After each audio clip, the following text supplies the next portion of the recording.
back. Lois is back. She won't go away. She go away for a while, and then she come back, and she won't stay away. And now she's here. She's stuck here, and she's not going away. And then she won't leave. And I'm losing my mind. I can't. Hello, I'm Scotty. You're not. Welcome back to the Smallville Retrospective. Now, this time we're looking at Season 4, Episode 13, Recruit, which is the first episode of Disc 4. In this episode, Clark is being recruited to Matthew, and around the same time, Lois is under investigation for putting a person in the hospital and making them paralyzed. So it's going on at the same time. Meanwhile, there's some kind of triangle thing with Lex, Lana, and Jason about Jason's new job and what really happened. Look, I don't care about that stuff, okay? So let's get that over with right quick. Lex has offered Jason a job, and he's reluctant to take it. He's taking it, but Lana is kind of reluctant about him taking it. And then they said, well, let's try something. So she goes to talk to Lex, and that's when he divulges that he's found out that Jason's mom has been obsessed with the Countess Marguerite Isabel Thoreau for Jason's entire life, basically. And if you remember correctly, it was Jason who pointed Lana in the direction of the Countess. He's the one who said, hey, I have a subject for your little art rubbing thing. Now, I guarantee, the way that I'm watching through this, I don't think it was ever meant to connect. I think it was just supposed to be something, and then they realized, well, we're going to lose Jensen, and so we're going to turn him to the dark side. Because otherwise, all the stuff from the beginning of the season doesn't make any sense. The way he was reacting, he had no idea what this was. He had no idea. And so now they're changing him to be a villain. The only thing I can think of is, yeah, he had gotten the supernatural role halfway through this season and was going to have to leave. And so they changed his character. I don't think he was supposed to be a villain from the get-go. Because they never even mentioned his mother, really. They mentioned his dad died and he doesn't talk to his mother. That's it. And then out of nowhere, she comes in, and that's when everything started going down this winding road. So yeah, really, it just sort of, I don't know, it feels like they're forcing this heel turn from Jason. But anyway, let's get to the main story of the episode.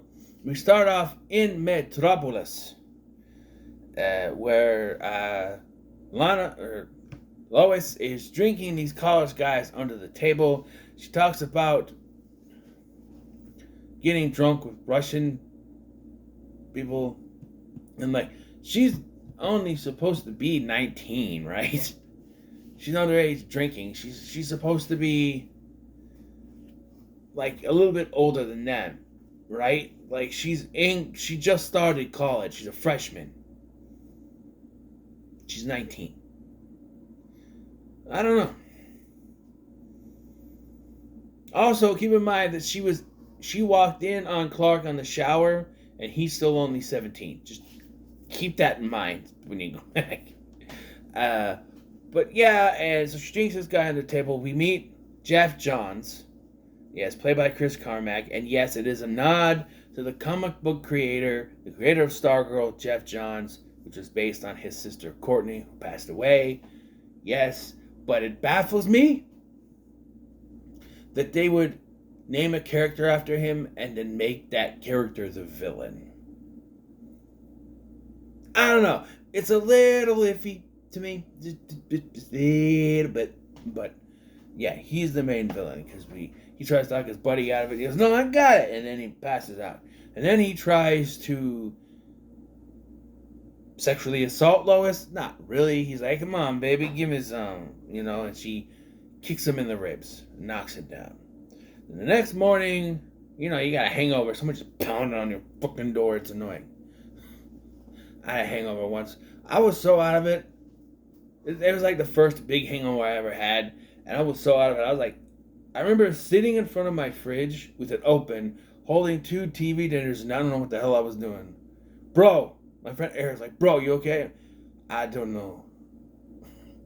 And then my other friend at the time was in the bedroom watching football, and I said, "I'm gonna go lay down." "You should lay down, bro. You should lay down." So I went to lay down, and I guess I passed out, wrapped around my friend's foot that was watching football. And when I woke up, it was on SpongeBob. And he claimed that I had changed the channel, but I think he did it. And the only thing is, I felt bad about my other friend, the one, I guess he said it was his nephew, sorta, kinda. He wanted to play Yu-Gi-Oh so bad, and I was just so out of it. So yeah, I'll go. I'll go. I was just so out of it. And I felt so bad. But yeah, I was hungover bad. But she's getting a pounding on her door. You don't want the loud noise when you're hungover. No. But that's the night before, 3.5 hour walk, drunk. But so the police are there to arrest her because he's now paralyzed, which cannot happen from a kick to the ribs. Metropolis's finest, ladies and gentlemen. They don't get paid to think. Sure as hell shows. She even explains this to Chloe later, like, a kick to the ribs does not paralyze someone. Now, of course, we can probably guess this, Jeff, but in case you did not know, there's a whole scene where he shows up and basically, does something. And it's a parallel to Clark because of Clark's powers. And he's getting recruited to Met U. And Jeff Johns shows up. They called him the Teflon tailback. Clark was a quarterback, right? But yeah, he says that Clark broke his record for single season TDs. He's a tailback, right? That's different than a quarterback. I'm not a football guy, so I don't know, but I'm pretty sure that's different.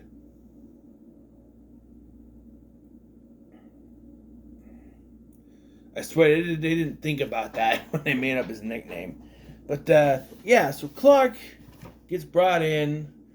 He's supposed to go with Chloe, but Chloe's got to go on her own, and she is like, even at the end of the episode, Clark's like, you're asking weird questions, lady. Clark, you're just stupid. You wouldn't figure it out, Like at one point, they're looking up stuff, and she's like, Clark, you were pretty quick, getting there back.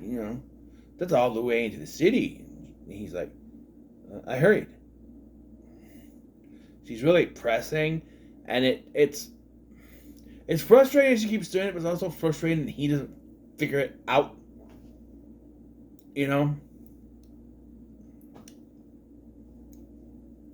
But yeah, we find out that he is buying urine from someone else so that it won't come up that he's different. But they tell you he's from Smallville, so obviously it's a meteor power. Would that come up in a physical, in a urine test? Would that come up?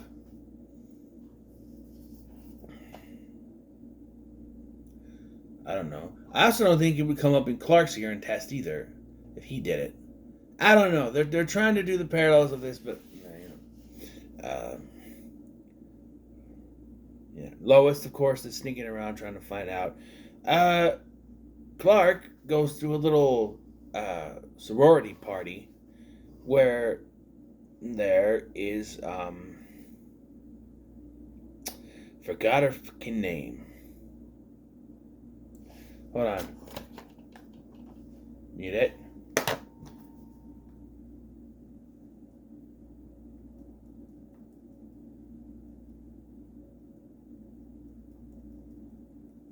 Okay, hold on. Play. Rewind. Amanda Crew. We get 2004 Amanda Crew, who you may know from Final Destination 3. Put that another Final Destination. Check that off on your Final Destination bingo card.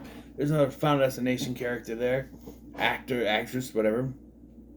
And she and her African American roommate, I don't know why I gotta say that, but she and her roommate seduce Clark. But Clark's a nerd and tries to avoid it. And then they find out that Lois is in the closet. No, I mean, she's actually in the actual closet. Hiding in their closet. Because they're in... I guess they're in Jeff's dorm room. And he's like, can you give me something to drink? So she goes, sure, she goes. And then, because they show this cake with a big football on it that says his name on the cake. And then, and they make something to drink. So she goes, and he confronts Lois. Lois is trying to find out before, she's out on bail. She used all the credit cards and everything. Can you use credit cards to pay her bail? I don't know. She's out on bail, trying to prove her innocence. And then the girls come back, so Clark has to hide her again. And they come in with this biggest piece of fucking cake that I've ever seen. It's like the size of the Nintendo GameCube. I kid you not. She comes in on a plate, is this big piece of cake about this size. It says Clark on the front. That's how big the piece of cake was. That's a huge ass piece of cake. I've never eaten that big a piece of cake. And I love cake. I've never eaten this size piece of cake. That is one huge ass piece of cake that she brings in. I mean, good Lord, I eat that, I go to a coma. It's so hard to say goodbye. It smelled like cake. It was wonderful. No, then death by cake it shall be. No, it's death or cake. I said it wrong. And if Big LT watches these videos, I get it cracked. It's death by tray. And it's death or cake. Death, please. No, cake, please. No, it's cake. Death by cake. That's Jumanji, the next level. That's what it was. Death by cake. That's a huge ass piece of cake. So Lois and Chloe go to investigate Jeff Johns once they find out about the P guy. Which, by the way, the P guy shows up at the guys. So Lois and Clark. No.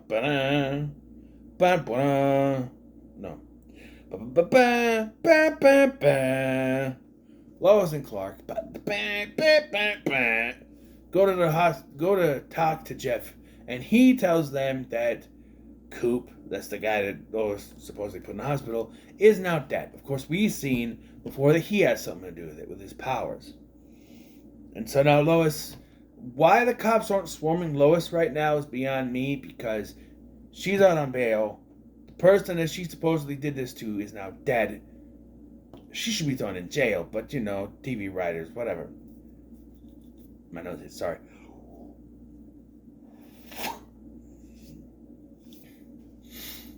So Lois begins to investigate,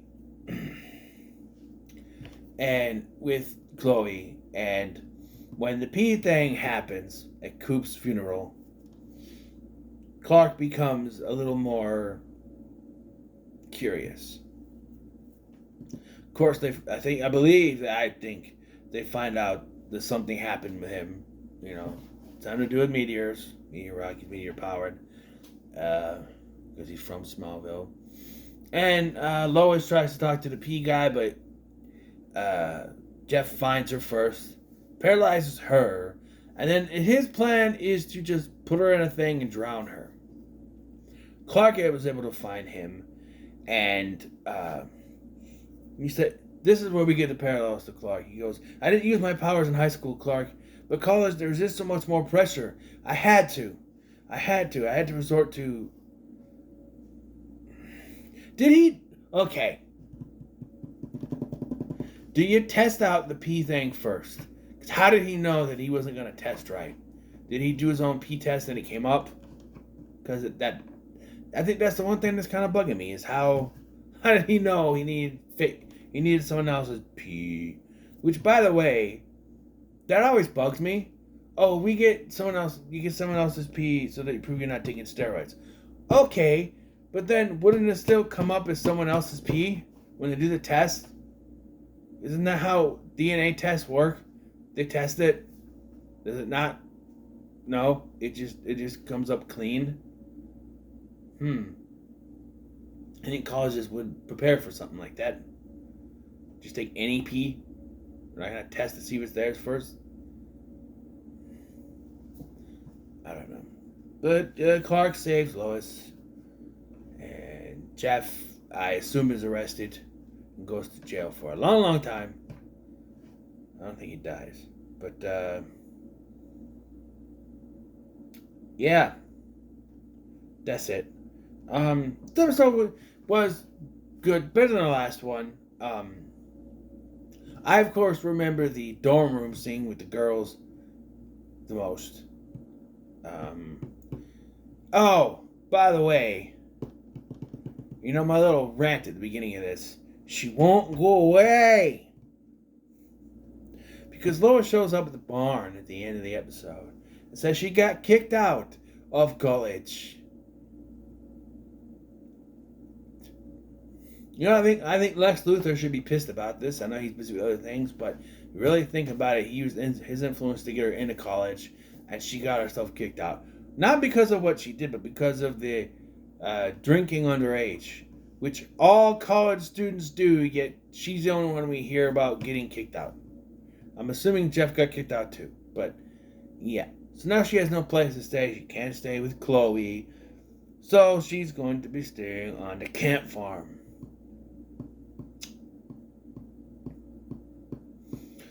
Yep. Which means she'll be around. Now, I think this was the point where they're like, okay, just use her. Use her for whatever. And at that point, I would have said, nah, we're fine. We don't need her anymore. In my opinion, and I've said this before, she only needed to be in those first few episodes. The first two, at least. To try to find Chloe. Once Chloe was found, she could have gone away and not come back until the series finale when she shows up as Lois Lane for the Superman thing. That's it. We didn't need Lois Lane this soon. Yes, Erica Durance is great, but she was not needed in the show. This was about a young Clark Kent as a teenager. He should not meet Lois Lane until he is Superman. I've said that, and I'm sick of saying it. I just that kapooey.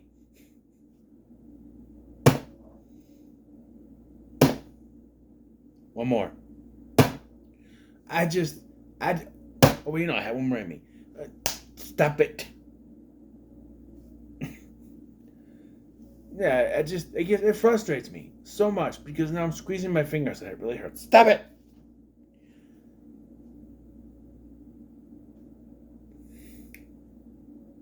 I'm sorry, it just frustrates me so much. You really gonna draw this video out? Sorry about that. It just does. You know, all seriousness, all goofiness aside, it frustrates me that they decided that someone in a DC Comics said, oh, you can use her for whatever, and they said, okay, let's keep her on the show. This, to me, is when they stopped giving a fuck about the lineage and just went, well, we can have Lois Lane, we can do whatever we want now. Which leads to a bunch of things. You know, technically, Supergirl exists before Superman does, which is not what's supposed to happen.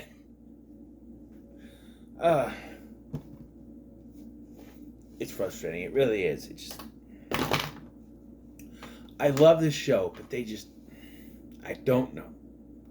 They dropped the ball once they decided to bring in Lois Lane. If they just had her in those first few episodes, then that would be it. We didn't need her no more.